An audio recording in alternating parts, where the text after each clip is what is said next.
Essas informações trazidas na coletiva da oposição e a prisão domiciliar do ex-presidente Jair Bolsonaro com uma figura central na oposição. A gente recebe agora o deputado federal do PL, Nicolas Ferreira. Tudo bem, deputado? Obrigada pela disposição aqui para essa conversa. Eu digo até que o senhor é personagem central dessa decisão. O senhor é mencionado pela ligação de vídeo que fez na manifestação de domingo ao ex-presidente Jair Bolsonaro. Ele não falou nada, mas Alexandre de Moraes entendeu que essa ligação, assim como a publicação do senador Flávio Bolsonaro, serviram para impulsionar mensagens proferidas na tentativa de coagir o Supremo Tribunal Federal e, consequentemente, obstruir a justiça e com amplo conhecimento das medidas cautelares impostas. Diante dessa afirmação de Moraes e do que aconteceu posteriormente à decisão de uma prisão domiciliar, eu te pergunto se o senhor se sente responsável pelo que aconteceu. Boa tarde, Tainá. Boa tarde, Uri. Boa tarde a quem está nos assistindo. A peça central da prisão do Jair Bolsonaro é Alexandre de Moraes. Não pode ser eu. Obviamente, uma decisão sem pé e sem cabeça, uma decisão onde abre brechas para se cometer uma falta e depois ser punido por algo que não faz nenhum sentido. Basicamente, ele viu as pessoas na manifestação, nem mesmo se comunicou, como não foi no caso do Rio de Janeiro, tanto em Belo Horizonte quanto em São Paulo, ele literalmente viu as pessoas. Então, essa citação aí, acredito que Alexandre de Moraes coloque o meu nome para poder dar relevância em uma decisão irrelevante que ele deu. Ou seja, a peça central de fato disso tudo é Alexandre de Moraes. E é interessante como as coisas mudam de foco, né? No mesmo dia que se deu aí grande repercussão a respeito da vaza-toga, de mensagens que foram vazadas pelo ex-assessor de ministro Alexandre de Moraes. Ou seja, uma baita de uma coincidência. Então, não, jamais seria responsável por uma pessoa ser presa por não ter dito nada. E se estão confessando de que ele foi preso somente por poder olhar as pessoas na manifestação, meus parabéns, vocês estão confessando que nós já não estamos em uma democracia. Apesar do senhor apontar que Alexandre de Moraes é o responsável, o senhor se arrepende de ter feito essa ligação para Jair Bolsonaro? Claro que não. Eu vou me arrepender de fazer algo correto, algo que não tem nenhum tipo de problema. E não tem essa de apesar, Olibre. Apesar da pessoa ter matado, você foi lá e, sei lá, passou perto dela. O foco, literalmente, é o primeiro. É quem, de fato, colocou na prisão, que é o Alexandre de Moraes. A gente não vai discutir aqui a respeito das ilegalidades que ele cometeu, por exemplo, as imagens, as mensagens vazadas, onde mostra que ele, enfim, praticamente sua equipe mandava prender pessoas por postagens de 2018. Ninguém vai comentar a respeito disso. Realmente o foco é, você se sente arrependido? Sinceramente, eu acredito que nós temos coisas muito mais sérias a se tratar. Você tem pessoas hoje presas de forma desproporcional, injustamente, tomando penas que nenhum criminoso de alta patente aqui no nosso país toma. Inclusive, saiu aí na notícias, né, de que Moraes diz que a justiça é igual para todos. Mentira. Sérgio Cabral agora com certeza deve estar rindo com uma condenação de 400 anos por corrupção na sua sacada ali do seu apartamento em Leblon. Então não, a justiça não é literalmente igual para todos. Agora, Jair Bolsonaro está aí no mesmo patamar de que líderes de facção criminosa. Na verdade, um nível até mesmo abaixo, né? Porque até mesmo uma pessoa que é líder de facção criminosa pode dar entrevistas, né? E eu me pergunto, para poder finalizar e passar a palavra para vocês, e quem divulgou as imagens do Jair Bolsonaro falando com as pessoas na manifestação nas redes sociais também vão ser indenizadas? Ou seja, não faz sentido nenhum. É uma ditadura extremamente confusa. E dizer de que ele quebrou a medida cautelar realmente é ignorar a sanha ativista de um juiz que, de fato, parece um político com uma toga.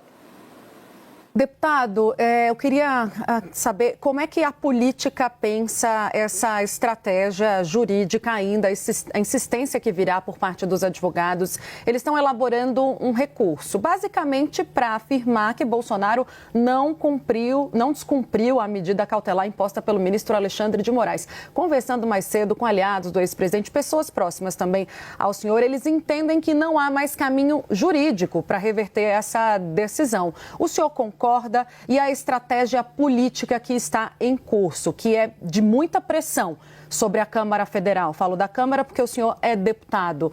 Tende a dar algum resultado? Rui Barbosa pode ressuscitar que não ia adiantar de nada. Não existe um caminho jurídico para quando só uma pessoa decide a respeito de tudo. Eles irão recorrer a quem? Fazer o embargo de declaração para poder cair no próprio ministro Alexandre de Moraes? Mais uma vez, o ministro Alexandre de Moraes, ele acumula funções. Ele é o delegado, ele é o investigador, ele é o promotor, ele é a vítima, ele é o delegado, tudo ao mesmo tempo. Até mesmo o próprio Flávio Dino, por exemplo, que tem uma ação contra o presidente Bolsonaro, não se coloca impedido nessas ações. Ou seja, a gente, de fato, precisa colocar os pingos nos is e mostrar que não, nós não estamos em uma democracia que eu, como deputado, apresento uma PEC e isso vai ser aqui tratado de uma forma legislativa e da forma como deveria traçar o curso natural. Não, eu quero dar o exemplo aqui mais recente, e nem é sobre, digamos assim, uma pauta, digamos, moral, por mais que isso atue na vida das pessoas, mas é uma pauta econômica. A derrubada do aumento de IOF foi feito pelos deputados, foi feito por essa casa, foi feita pelo Senado, e o que aconteceu? O PT recorre até o STF e é sorteado, o homem sortudo, cai na mão do Alexandre de Moraes para poder decidir, então, o aumento do IOF. E o que ele faz? Ele mantém o aumento do IOF. Ou seja, isso não é violar as barreiras e os limites dos poderes que nós temos? Ou seja, já não há mais poder executivo, legislativo e judiciário. Há somente um poder chamado Alexandria. De fato, é somente o ministro Alexandre de Moraes que decide a respeito de tudo. E quero deixar aqui algo bem claro. Não tem uma oposição ao ministro Alexandre de Moraes por picuinha, por bia. Isso aqui diz respeito a questões muito sérias, como eu disse. O ministro Alexandre de Moraes está em uma lista, não uma lista de chamada de uma escola, ele está em uma lista onde existem pessoas que são violadores de direitos humanos, criminosos de alta patente. E isso precisa ser dito de forma clara. As sanções que ocorrem com ele está querendo levar todas as outras demais autoridades para o mesmo buraco que ele está se colocando. Por isso, nós como deputados e também senadores, anunciamos hoje que sim, nós iremos parar as sessões até que haja um diálogo para pautar, em primeiro lugar, a anistia ampla, geral e restrita, até mesmo porque a esquerda foi concedida com este benefício anteriormente e não por conta de vidros quebrados, mas por saquear bancos, por crimes de terrorismo e crimes de morte. O segundo ponto é impeachment do ministro Alexandre de Moraes e, consequentemente, a nulidade de todos os seus atos. Afinal de contas, você tem uma pessoa que já, de diversas formas, deixou bem claro que extrapolou os seus poderes, tem feito vingança processual e tem colocado pessoas na cadeira meramente porque estavam de verde e amarelo. Não vi ninguém de vermelho que cometeu os mesmos crimes aqui ser preso nenhuma vez aqui no nosso país, porque já teve momentos onde a esquerda já invadiu também aqui esses locais e nada aconteceu. E, por fim, o fim do foro privilegiado, que não tem nada de privilegiado, né? Não, como deputado, o foro privilegiado, olha só, deveria ser para poder proteger os deputados, o seu artigo 53, a inviolabilidade do mandato, mas hoje o maior ataque que há à nossa prerrogativa de deputado e senador é vinda do Supremo Tribunal Federal. Então, não há privilégio nenhum. E, por fim, eu deixo aqui minha pergunta. Por que Jair Bolsonaro e todas as pessoas que foram envolvidas no dia 8 estão sendo julgadas pelo Supremo Tribunal Federal? Por quê? Me fala um aí que foi colocado anteriormente. Ou seja, o ministro Lula foi colocado, na verdade, estava numa primeira instância, foi feita uma manobra para poder jogar, enfim, para o STF e assim ser solto. Agora é o contrário. Tira-se da primeira instância para poder ter um julgamento, para poder jogar para o STF, para literalmente fazer um jogo de cartas marcadas. Esse é o cenário atual do nosso país. E há quem diga que nós estamos em uma democracia. Só alguns apontamentos. O senhor falou da anistia geral e restrita, os torturadores da ditadura também foram beneficiados além da esquerda. Segundo ponto, a decisão do ministro Alexandre de Moraes foi referendada pela primeira turma, então não foi apenas ele que tomou a decisão. Ou seja, você concorda comigo, então, Uribe, que... Eu não concordo, eu sou jornalista, estou fazendo uma pergunta. Apenas uma questão, deputado. Não, doutor Uribe, mas... O protesto de vocês foi extremamente maior do que se esperava. O protesto dos senhores foi maior do que se esperava, realmente. Se viu que há uma mobilização popular principalmente em defesa de Jair Bolsonaro e contra o presidente Lula. Isso é inegável. Teve o triplo da última manifestação da anistia. Só que a gente vê a direita só defendendo a anistia. Agora a direita ameaça, por exemplo, obstruir as sessões do Congresso Nacional. Não é um tema muito focado nos parlamentares, que não interessa a boa parte da população que passa fome, que tem outros problemas e quer ver projetos sendo aprovados? O IOF é um exemplo. O trabalho de vocês fez com que a maior parte da população que era contra o IOF ficasse feliz com a mobilização que vocês fizeram. Não é falar para a parede, falar sozinho, ficar só no tema da anistia e não propor uma pauta ampla que interesse o país, seja a população de direita ou a população de esquerda? Primeiro você diz que é jornalista e fala que não acha nada e faz uma pergunta sobre seus achismos. É estranho. Mas respondendo então a sua pergunta, eu estou entrevistando. A grande questão, então deixa eu responder, com base na sua pergunta feita de achismos, né? O que eu estou querendo dizer, Uribe, é o seguinte: primeiro, a respeito sobre a anistia, é o que exatamente estou querendo dizer. Houve uma anistia ampla, geral e restrita, eu não disse somente para a esquerda, houve uma anistia ampla, geral e restrita, e é isso exatamente que eu estou pedindo para todos. E neste caso, agora em específico, foi para as pessoas, obviamente, que cometeram aqui alguns crimes e delitos, mas não de proporção de 17 anos. Agora, quem não está preocupado com o foco dos grandes problemas reais do país é o ministro Alexandre de Moraes. Porque, no fim das contas, nós estamos fazendo um trabalho aqui, tentando fazer um trabalho para olhar para as causas profundas do nosso país, como, por exemplo, saneamento básico, onde tem 100 milhões de pessoas que não têm água potável e nem saneamento básico no nosso país. A gente tem que tratar sobre o problema de segurança aqui no nosso país. Nós temos que tratar a respeito de problemas sobre educação no nosso país. Agora, quem está no Poder Executivo? Quem que está no Poder Judiciário somente gastando o seu tempo em perseguir opositores? Qual é a medida que o nosso Judiciário tem tomado contra o crime organizado? Qual que é a medida que o nosso Judiciário tem tomado contra tudo aquilo que você me perguntou e está dizendo sobre as causas profundas do nosso país? Agora, o que exatamente nós estamos querendo dizer é isso. Vamos dar um primeiro passo de pacificação no país. Agora, vamos lá. Um pai que é condenado a 17 anos, como o caso do Rubens, que foi condenado a 17 anos porque furtou uma bola assinada pelo Neymar aqui no Congresso, está distante da sua esposa, Norda, com um filho recém-nascido e com outro filho de 6 anos de idade. Isso não é uma causa profunda? É uma pergunta que eu faço. Você sanar injustiças feitas por um judiciário que colocou pessoas na cadeia por conta de um post em 2018 não é olhar para as causas profundas? A grande questão é que o brasileiro olha para todas essas questões genéricas e se apega a isso. Agora, as causas que realmente impactam o coração das pessoas, que é injustiça, que é de fato lutar pela verdade aqui nesse país, isso é deixado de lado. É o filho do outro, né? É o tio do outro, é a sobrinha do outro, é a avó do outro, né? Porque afinal de contas, uma pessoa de 71 anos foi colocada novamente na cadeia, retirada da prisão domiciliar, porque cometeu o grande crime da quebra de cautelar de ir para a fisioterapia. Isso é o ministro Alexandre de Moraes está fazendo. Então, assim, vamos parar de olhar. O foco está aqui em nós, o foco não está no ministro Alexandre de Moraes. Quem está sendo sancionado por uma lei que só está criminosa? Não sou eu. Nem é nenhum dos deputados aqui. Querem ajudar a pacificar o país? Comecem a dando o exemplo.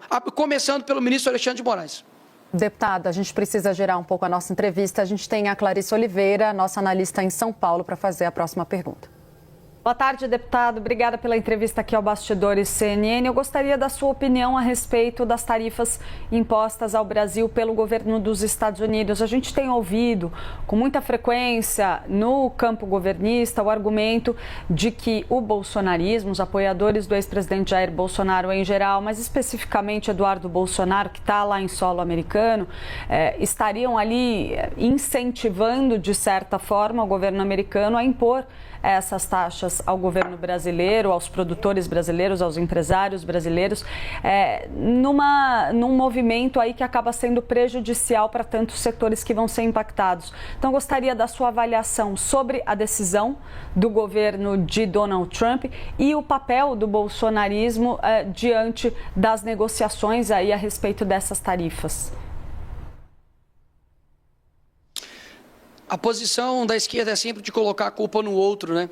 A culpa nunca é deles. Ano que vem vai se fazer 18 anos no poder, no executivo, mas a culpa de tudo, obviamente, se volta para a mesma pessoa, o Bolsonaro. E agora, na figura de Eduardo Bolsonaro. Vamos lá.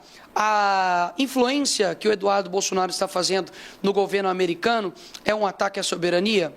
Tá. Então, quer dizer, então, de que quando o Lula manda um avião até o Peru para poder resgatar a ex-primeira-dama condenada por corrupção, é ataque à soberania? Quando o Lula interfere numa decisão sobre a Cristina Kirchner de corrupção, isso também é ataque à soberania? Quando, em 2016, foram até os tribunais penais internacionais para poder retirar ali o impeachment da Dilma, também é ataque à soberania? Quando a deputada Gleisi Hoffmann foi até a TV Al Jazeera do mundo árabe para poder falar, para poder soltar o Lula, também era um ataque à soberania. Então, o que eles estão dizendo é que todos eles, então, são criminosos? Eu acredito que não. Por quê? Porque é uma indignação completamente seletiva. O Eduardo Bolsonaro, ele não está lá manipulando a cabeça do governo americano. Ele, como até mesmo cidadão americano, ele pode apresentar as denúncias que todo mundo está vendo. Fique em paz, o mundo inteiro está vendo, e eu acho que o governo americano tem celular, ele tem acesso, né, à mídia, ele não precisa aí literalmente de nenhum tipo de manipulação para poder tomar suas decisões. E um ponto aqui importante é que a carta do Trump foi muito certeira. No primeiro parágrafo, ele fala como está sendo tratado Jair Bolsonaro, que está sendo uma caça às bruxas. No segundo parágrafo, ele fala a respeito das eleições livres e da falta de liberdade de expressão que está sendo guiada pelo Supremo Tribunal Federal. Ou seja, o nosso presidente, que agora está no poder, basta, de fato, ele atentar para o que foi colocado na carta pelo Trump, não por mim, não pelo Bolsonaro, não escrita pelo Eduardo Bolsonaro, mas pelo Trump, para poder tomar as decisões corretas. Agora, não vai ser com provocações do Lula aos Estados Unidos, ou falta de diálogo, falta de diplomacia, dizendo, por exemplo, antes das eleições, que o Trump era um nazista de moeda trocada, que nós vamos resolver este problema. Então, mais uma vez, a população está vendo que agora, literalmente, Jair Bolsonaro está preso dentro de casa, Eduardo Bolsonaro está em outro país, e a culpa é deles agora? Assim, é uma falta realmente de capacidade de assumir tanto as suas ações quanto as suas omissões. Quer resolver o problema, faça as duas coisas aqui no Brasil. Trate Jair Bolsonaro da maneira como deveria tratar, tendo eleições limpas e sem querer ganhar no tapetão, e também, obviamente, parando com essa sana persecutória através do ministro Alexandre de Moraes contra toda a direita. Deputado, a gente tem visto que essa pressão sobre o Congresso Nacional não funcionou no início da legislatura, foi feito um movimento semelhante, depois os dois presidentes abriram para um diálogo. O fato é que essas propostas que vocês citaram hoje como principais, sem falar do pacote antissupremo, mas para a Câmara é anistia, para o Senado é o impeachment do ministro Alexandre de Moraes, não andaram, não avançaram, e quando a gente fala com a cúpula dos dois lados ali, há uma chance zero de que essas propostas, nessas condições, no calor das emoções, vão ganhar tração nas duas casas. Por que optar, portanto, por essa estratégia de pressão? Hoje o vice-presidente, que é o Altineu Cortes, deu uma guinada no discurso, disse que quando assumir a presidência novamente, na ausência do presidente Hugo Mota, vai colocar para pautar o projeto da anistia, coisa que ele havia rejeitado meses atrás. O que fez o PL mudar de postura nesse sentido, né, a cúpula do PL, e agora investir em mais pressão sobre os presidentes da casa, sendo que esse tipo de movimento não surtiu efeito antes? Eu falo por mim, não falo por todo o PL, eu nunca parei a minha pressão daquilo que pode ser feito, e tenho dito desde o começo desse ano, tanto fora Lula quanto fora Moraes, lutado pela anistia, desde inclusive a CPMI do dia 8 e anterior a ela, visitando os presos do dia 8. Então isso é uma pauta que ultrapassa questões partidárias. Agora, o que eu tenho visto é que nós temos que fazer todas as cartas que estão ao nosso alcance, porque daqui a pouco vão dizer que nós não dialogamos, não tentamos articular, e nos é exigido isso, né? Então nós estamos fazendo isso, já conversamos, já dialogamos, já tivemos CPMI, já tentamos de todas as formas. Então a temperatura precisa aumentar para que atinja os efeitos. E eu discordo de que não tem dado certo. Somente essa semana, por exemplo, o senador Carlos Viana, de Minas Gerais, assumiu publicamente estar a favor do impeachment do ministro Alexandre de Moraes, caso isso seja pautado no Senado.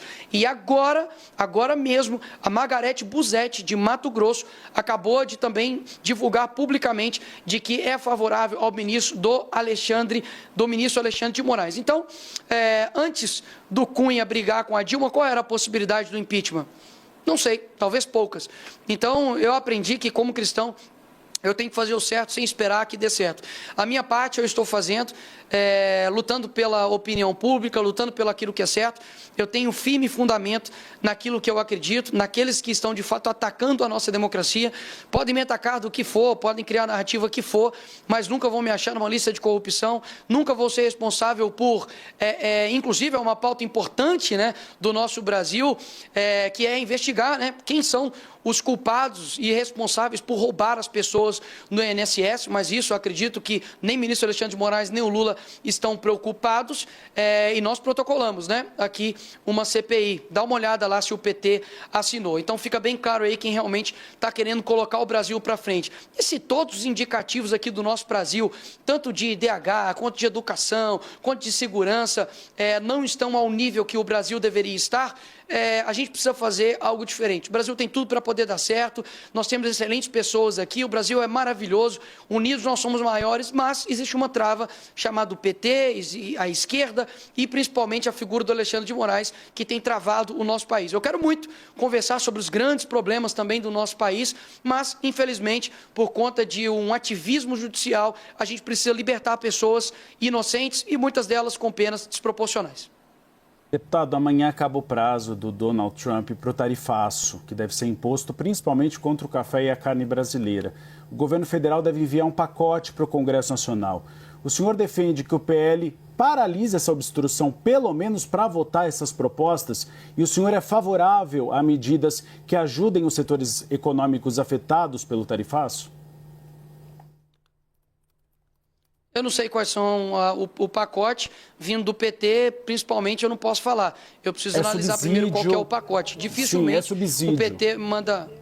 Dificilmente o PT manda algo bom para cá, mas obviamente eu preciso analisar. Eu não li, não tem como emitir opinião a respeito disso agora, nesse momento. Posteriormente, Uribe, sem problemas, eu passo minha opinião para vocês. E com relação ao setor produtivo, só deem uma olhada, de fato, em quem defende aqui o agro. Porque, não sei vocês, mas joga aí no Google, pode duvidar de mim. Quem chamou o agro de fascista não foi Bolsonaro, não foi Nicolas Ferreira, foi Lula. Então, é só ver como que é o tratamento que estão dando, por exemplo, para o agro do Rio Grande do Sul, depois de uma catástrofe, basicamente deixados ao pó, o povo que realmente sustenta aqui esse país. E, mais uma vez, quem tem gerado a crise diplomática com os Estados Unidos, inclusive através da sua primeira-dama, xingando o homem mais poderoso do mundo, que até então fazia parte do governo americano, tem nome que é Janja, quem tem feito diversos ataques à democracia americana e dito, inclusive, sobre desdolarização, tem reforçado ali o BRICS, é o presidente Lula. Então, se ele quer ajudar o agro, leia mais uma vez a carta do Trump. Se ele não conseguir ler, pede um assistente, pede um assessor para poder ler para ele entender o que o Trump está querendo dizer, e a solução está nas mãos deles. Não tem como colocar que a solução agora está na nossa mão. A solução está na mão deles. Basta, mais uma vez, ter essa sana persecutória findada contra Jair Bolsonaro e outras pessoas também de direita, anistia ampla e geral, que para mim é um preço muito, muito baixo para poder pacificar o país, vocês não acham? Anistia ampla e geral para pessoas que quebraram aqui vidros, etc. e tal, estava querendo dar um golpe impossível, um crime impossível, eu querer, Tainá, querer te envenenar com um copo de água potável, é um crime impossível. Tinha aqui pessoas aqui extremamente idosas, não tinha uma arma de fogo. Que golpe é esse? Ou seja, o presidente, de fato, está preso, é o primeiro que está preso não por corrupção. E pelo que eu vi aqui na história do nosso país, se ser preso te faz ser presidente, então Jair Bolsonaro tem grande chance, mais uma vez, de se tornar presidente do nosso país. Obrigada, deputado Nicolas Ferreira, pela conversa aqui, pelos esclarecimentos. Um bom trabalho, até uma próxima. Agradeço também a nossa Gabi Veras, que ajudou a viabilizar essa entrevista ao vivo em loco. Espaço sempre aberto, deputado. Aqui a gente tem pluralidade, a gente ouve todos os lados. Obrigado pelo tempo de falar conosco aqui ao vivo.